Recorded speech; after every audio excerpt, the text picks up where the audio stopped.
Fala galera, Carla Bernardo, tô aqui para compartilhar com você o meu devocional diário e te provar que uma xícara de chá e 15 minutos de estudo bíblico podem transformar a sua vida.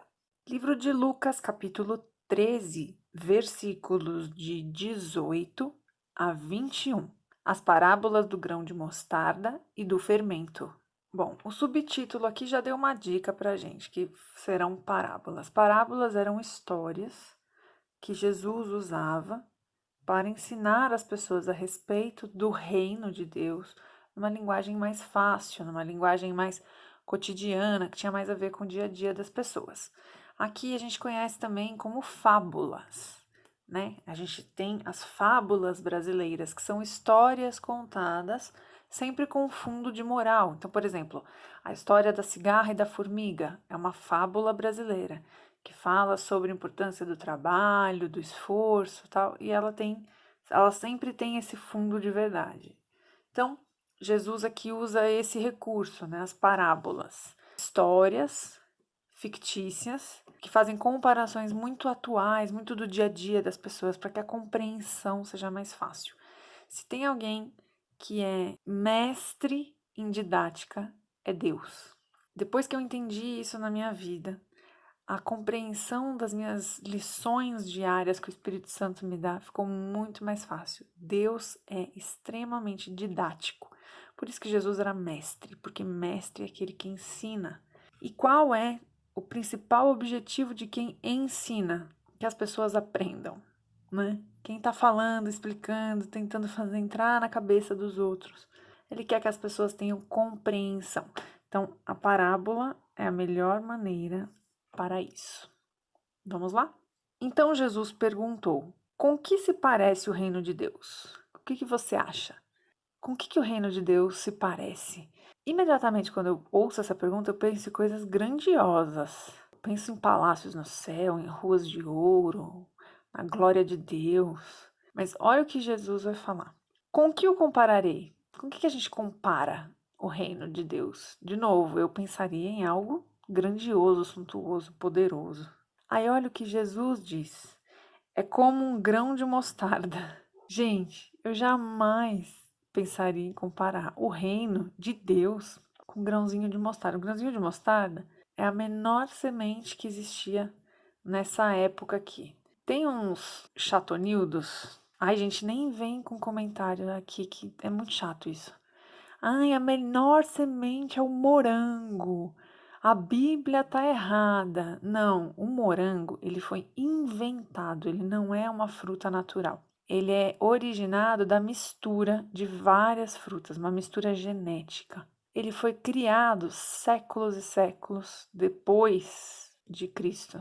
Então não faz o menor sentido Jesus citar o morango aqui. Ele está falando para a realidade dessas pessoas, tá? Então é o grão de mostarda, é a menor semente, e pelo amor de Deus, vão gastar o tempo de vocês discutindo coisas mais úteis. O grão de mostarda, ele é mais ou menos desse tamanho aqui. Exatamente isso aqui, um pouquinho menor, até eu fiz grande. Ele é um pontinho.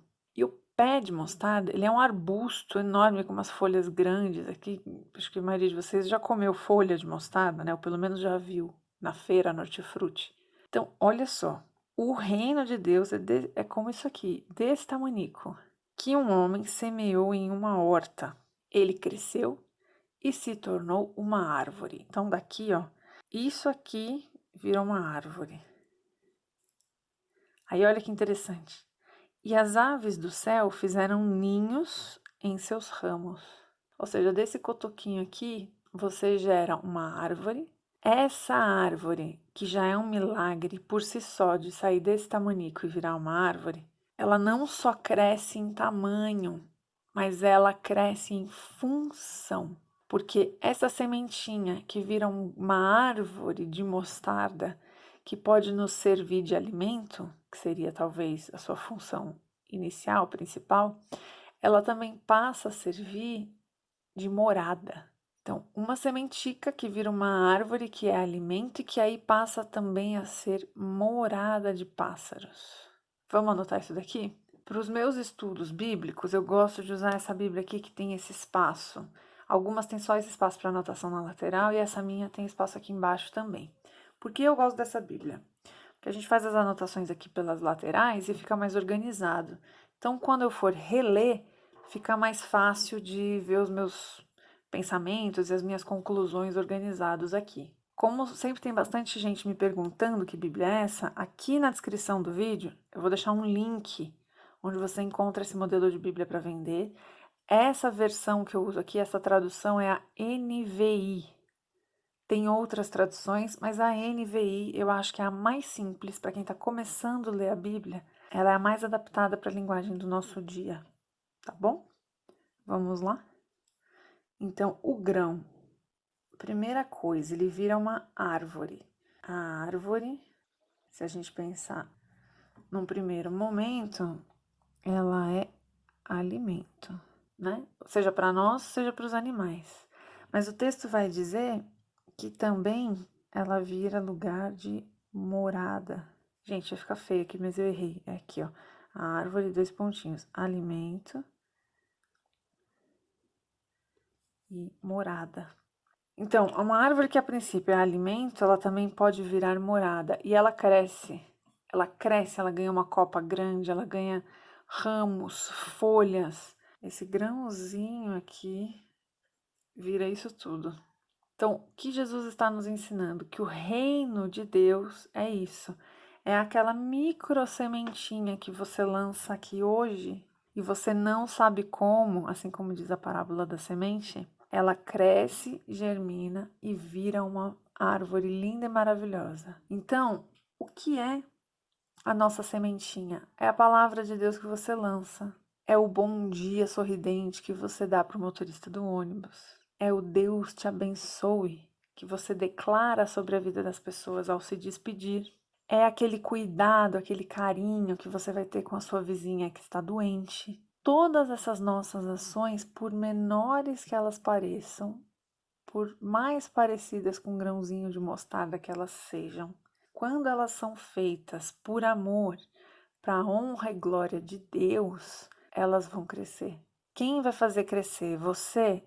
Não.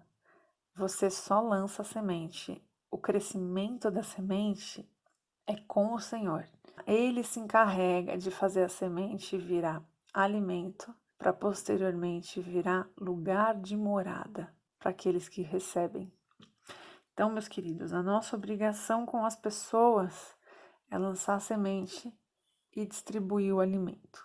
Jesus está dizendo, o reino de Deus é isso aqui, é como isso aqui, como essa sementinha e o alimento. E, consequentemente, as pessoas farão morada ali. Vamos continuar o texto? Versículo 20.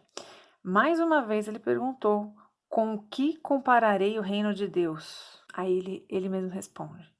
É como o fermento que uma mulher misturou com uma grande quantidade de farinha. Ou seja, de novo, é um tiquinho de fermento, é isso aqui de fermento, em uma grande quantidade de farinha. São as nossas minúsculas atitudes para a honra e glória do nome de Deus em um mundo enorme, em um mundo cheio de injustiça, de ódio, de vingança. Esse toquinho aqui de fermento. E toda a massa ficou fermentada. Então, aqui de novo, Jesus vai reforçar do pouquinho que vira um tantão, toda a massa. Os dois exemplos de Jesus nos remetem a um pontinho de um grãozinho, um pouquinho de fermento que interfere, que faz diferença em toda a massa. O reino de Deus é como esse pouquinho que cresce sozinho. Nos dois exemplos que Jesus dá, qual pode ser a ação do homem? Lançar. A gente pode ou lançar essa semente na terra, ou colocar, lançar o fermento na massa. O crescimento tanto da árvore quanto da massa depende de nós? Não, né? Quando a gente põe fermento para fazer uma massa de pão, a gente sabe que ele vai dar resultado, que o fermento faz a massa crescer. Então a nossa ação humana é pegar o fermento, colocar lá na massa e ele dá resultado. Agora, Nós conseguimos controlar e ser responsáveis pelo efeito do fermento na massa? Não. Assim como a gente não consegue ser responsável pela germinação da semente. Isso está nas mãos de Deus, não nos cabe. Qual é a nossa tarefa? Lançar. E Jesus deixa muito claro que no reino de Deus, mesmo aquilo que parece minúsculo, pequeno, pouquinho, cresce e faz toda a diferença. Então, nosso desafio aqui hoje é não deixar de lançar as sementes. Vamos anotar? O que eu anotei aqui do versículo 21. O texto nos desafia a lançar sementes ou fermento, né? Qualquer um dos dois, em pouca quantidade e aguardar aquilo que o Senhor pode fazer. Se você quiser lançar em grande quantidade, você pode, até deve. Aí quanto mais você lançar, maior vai ser o resultado, né? Porque Deus deixa muito claro uma coisa: vai multiplicar, vai crescer, vai expandir, vai aumentar. Isso é um fato. Então, tudo aquilo que você lançar vai crescer milhares de % em relação ao que você lançou. Qual é a nossa tarefa? Lançar. Então, meu desafio hoje é que para você seja intencional em tudo que você fizer. Na maneira que você cumprimenta o porteiro do seu prédio, na maneira que você se comporta no supermercado. Aliás, falando em supermercado, você crente tem que devolver o carrinho do supermercado no lugar dele. Você não termina de fazer as suas compras, coloca no seu carro e pega o carrinho e joga atrás do carro de outra pessoa para atrapalhar essa pessoa quando ela vai embora. Nós cristãos temos que estar 24 horas vigilantes e atentos com o próximo. Essa é a nossa obrigação. Então você não larga o carrinho de supermercado atrás do carro dos outros, porque você pensa no próximo, você vai lá e guarda o carrinho no lugar certo. Todo mercado tem um espaço para você guardar o carrinho. Você vai dar 20 passos, 30 passos e vai mostrar que você é diferente. Como a gente pensa no próximo, eu vou dar alguns exemplos aqui referentes a carro, mas isso é para todas as áreas da nossa vida. Como você pensa no próximo, você não vai parar numa vaga de idoso ou de deficiente sem ter o direito da vaga. Você não vai dar desculpa de que é rapidinho. Você é crente, você respeita as pessoas. Você respeita o deficiente, o idoso que vai chegar lá e precisa estacionar e precisa da vaga livre, entende? Essas são as nossas pequenas sementes. Você vai tratar bem as pessoas que te servem, que trabalham para você, o porteiro do seu prédio, a sua faxineira, a sua secretária, os seus funcionários. Se você não tem funcionário, quando você vai a um shopping que tem os seguranças, os vendedores, a equipe que trabalha para manter o shopping, que trabalha para os clientes, você vai ter educação e respeito pelas pessoas. Essas são sementes minúsculas. Nós temos obrigação de lançar todos os dias e é lançar intencionalmente. Você faz porque você vive para Cristo. Você faz porque você quer que aquela pessoa entenda o quanto Jesus a ama. Você leva uma palavra de esperança intencional para que a pessoa conheça Cristo. Você é pacificador em um lugar de discussão, em um lugar hostil, em um lugar de rixa, intencionalmente, porque você quer que as pessoas conheçam a Cristo. É com isso que se compara o reino de Deus. Todos os dias, antes de pôr o pé no chão, antes de sair da sua cama, peça para Deus te mostrar qual é a semente de mostarda, qual é a colherzinha de fermento que você precisa lançar para aquele dia. Como um operário do reino, como alguém que trabalha para o reino, a sua função é lançar semente, acrescentar fermento todos os dias. E o reino de Deus se encarregará de crescer, de virar alimento e morada para muitas pessoas. Que Deus te abençoe.